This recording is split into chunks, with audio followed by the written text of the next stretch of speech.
Theorem number 4 देखिए, every field is an integral domain. हमने late किया कि आर हमारा फील्ड है, ठीक है, उसको दिखा देंगे कि वो इंटेग्रल डोमेन है। अब आर फील्ड है तो हमने लेट कर लिया कि A B belong to R such that A B is equal to 0 and A is non zero, ठीक है।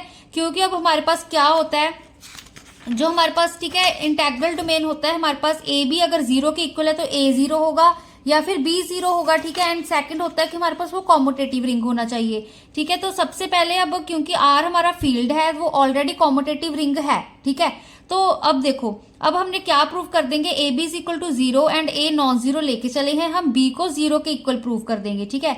तो अब देखो, हमने क्या किया, अब A B is equal to 0 है, अब ए हमारा नॉन जीरो है, ठीक है। अब ए नॉन जीरो है, ए हमारा आर का एलिमेंट है, अब आर हमारा फील्ड है, फील्ड हमारा अंडर एडिशन मल्टीप्लीकेशन अबीलियन ग्रुप है, ठीक है। उसमें इनवर्स भी एग्जिस्ट कर रहा है, तो ए इनवर्स भी एग्जिस्ट कर रहा है, ठीक है।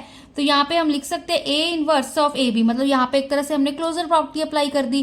तो A inverse of A B is equal to A inverse of A B की जरा हमने 0 पुट कर दिया, ठीक है। अब 0 के साथ ऑपरेट करें तो 0 आएगा आंसर, ठीक है। तो अब देखो यहाँ पे एक तरह से अब हमने एसोसिएटिव प्रॉपर्टी यूज कर दी। A inverse of A B था ना, तो ए इनवर्स ए पे ब्रैकेट लगा दी, बी एज इट इज। अब ए इनवर्स ए हमारे पास क्या बन जाएगा, 1 बन जाएगा, ठीक है। मल्टीप्लीकेटिव हमारे पास, ठीक है, आइडेंटिटी 1 आ जाएगी, 1 बी इज इक्वल टू 0। तो अब जो बी 0 आ गया, यही तो चीज प्रूव करनी थी। तो R has no zero divisor, मतलब R is without zero divisor.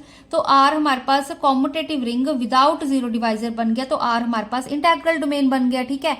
तो यहाँ पर देखो, अब हमारे पास जो कंफ्यूज नहीं होना है, हमारे पास फील्ड होता है ना, हमने करी थी, फील्ड होता क्या है हमारे पास, ठीक है, commutative ring F with unity in which every non zero element is unit, ठीक है। तो यहाँ पर हमारे पास वो कॉम्यूटेटिव रिंग ऑलरेडी था क्योंकि हम एफ फील्ड लेके चल रहे थे, ठीक है। इंटेग्रल डोमेन में क्या होता है हमारे पास, जब इंटेग्रल डोमेन होता है हमारे पास, वो कॉम्यूटेटिव रिंग होना चाहिए, विदाउट जीरो डिवाइजर होना चाहिए। विदाउट जीरो डिवाइजर में अगर ए बी 0 के इक्वल है, ए 0 होगा या बी 0 होगा, ठीक है, ये चीज होती है ना।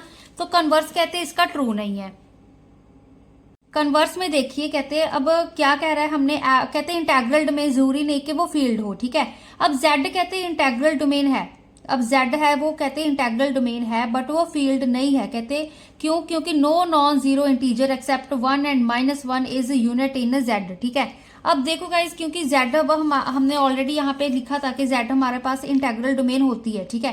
जेड अगर हमारे पास इंटेग्रल डोमेन होती है, बट कहते वो जो फील्ड है ना, बट वो फील्ड नहीं होती, क्योंकि 1 एंड -1 सिर्फ यही यूनिट क्या होता है हमारे पास, मतलब मल्टीप्लीकेटिव इनवर्स की बात कर रहे हैं हम, ठीक है ना, मल्टीप्लीकेटिव इनवर्स की बात कर रहे हैं। तो 1 एंड -1 जेड में सिर्फ 1 and -1 he multiplicative inverse exist कर रहे हैं, ठीक है। अगर मान लो हम 3 लेके चल पड़े, 3 लेके चल पड़े, ठीक है। अब 3 का मल्टीप्लीकेटिव इनवर्स क्या होगा हमारे पास, 1/3 होगा ना। क्या होता है हमारे पास, ए इनवर्स ही होता है ना, ए का मल्टीप्लीकेटिव इनवर्स ए इनवर्स ही होगा ना। तो हमारे पास 1/3, बट ये तो हमारे पास रैशनल हो गया ना, ये हमारे पास इंटीजर थोड़ी हुआ।